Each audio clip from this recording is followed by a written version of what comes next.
So it looks like Vladimir Putin is backing down in the Ukraine. What a difference it makes having a responsible adult in the White House. Let's talk about it in today's video.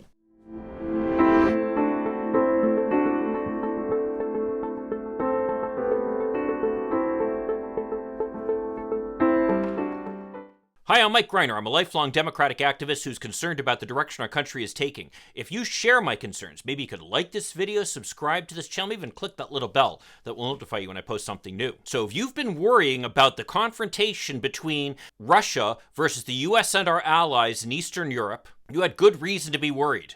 For a little while there, it looked like we were literally on the edge of war between the United States and Russia. War that, frankly, could lead all the way up to a nuclear confrontation, with these two countries still being the two countries with the largest nuclear stockpiles, and with other interested countries being involved, including England and France, both who also have nuclear stockpiles.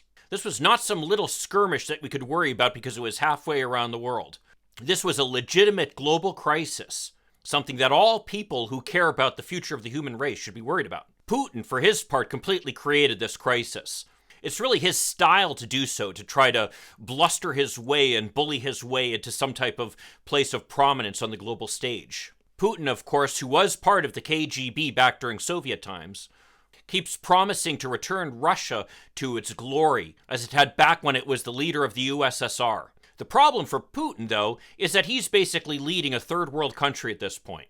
The Russian GDP, for example, is not only no match for that of other developed countries such as the United States, China, Japan, or even Canada, for crying out loud, but its gross domestic product is actually so small, it's smaller than that of a number of US states, including California, Texas, and New York, and just slightly larger than the GDP of Florida alone. The fact of the matter is, Russia is not a player on the global stage based upon their inherent power. The only way that they're able to essentially gain attention for themselves is by being a bully and hoping that others will back down. Now, to give Vladimir Putin credit, he's pretty good at this game.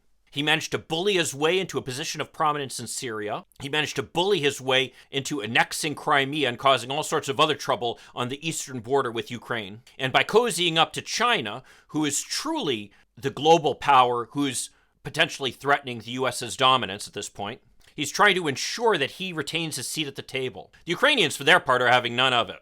I actually am somewhat familiar with Ukrainians since my kids, for a period, actually went to a Ukrainian school. And I can tell you for a fact, they are a proud people, a people who were abused by the Soviets, and who, although there is a substantial Russian-speaking population in the eastern parts of the country, most of the rest of the country does not want to be part of Russia and is firmly committed not only to their own independence, not only to a representative democracy, but also trying to increase their contacts with the West. Their president has made it awfully clear that if it's a choice between Russia or the United States, he'd much rather be dealing with the United States. You see, that's what's actually bothering Putin. His end game in this situation was never that he actually wanted to take over Ukraine. He wanted to potentially get maybe another piece of Ukraine, but really what he wanted to do is kind of get the United States to back off. Ever since the fall of the Soviet Union, our influence has been spreading east, as former client states of the Soviet Union have sought to establish relationships with the United States, because obviously it's much more economically beneficial to them to do so than to be associated with Russia.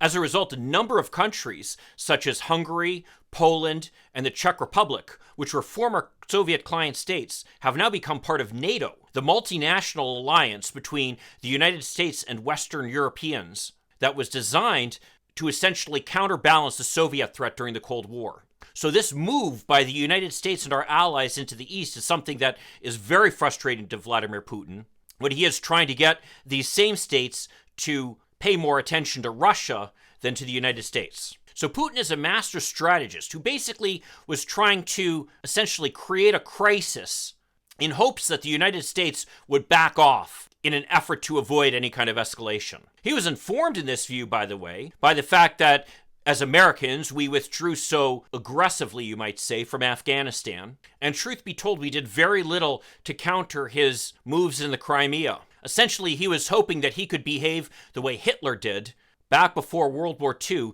enabling the British and French to essentially give up on the Sudetenland, which was part of Czechoslovakia, and basically give it to the Germans without a fight. Well, back before World War II, that of course worked.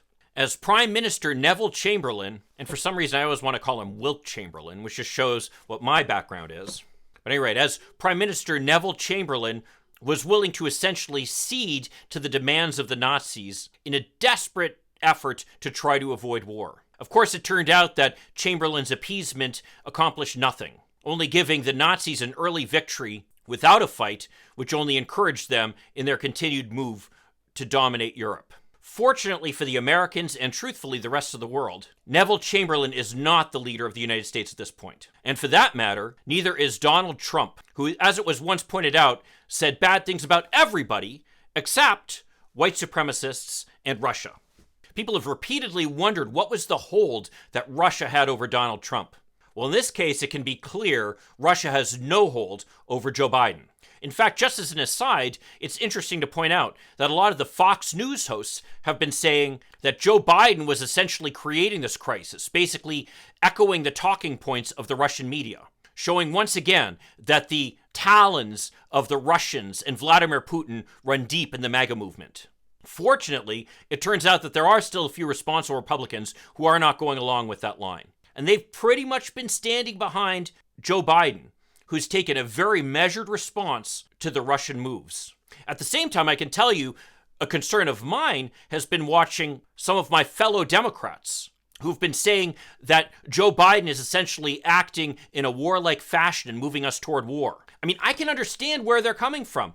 I was one of those people who was upset and trying to argue against the United States getting involved in Iraq, back when, frankly, a lot of Democrats, including Hillary Clinton and Joe Biden, for example, were going along with it. There is a middle ground, though, between being a dove and being opposed to war and being a hawk and pushing us into violence. And that place is standing up to bullies. And that's exactly what Joe Biden has done.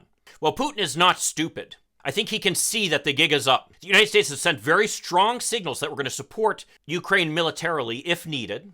And we've done a good job of keeping all our allies on board, with the possible exception of Germany, which truthfully right about now is missing having a leader like Angela Merkel in charge. But you can see what a strong role that leaders like Emmanuel Macron in France have played in pushing it back against this Russian threat. Even Britain's Boris Johnson has showed himself to be a strong ally in pushing back against this Russian aggression.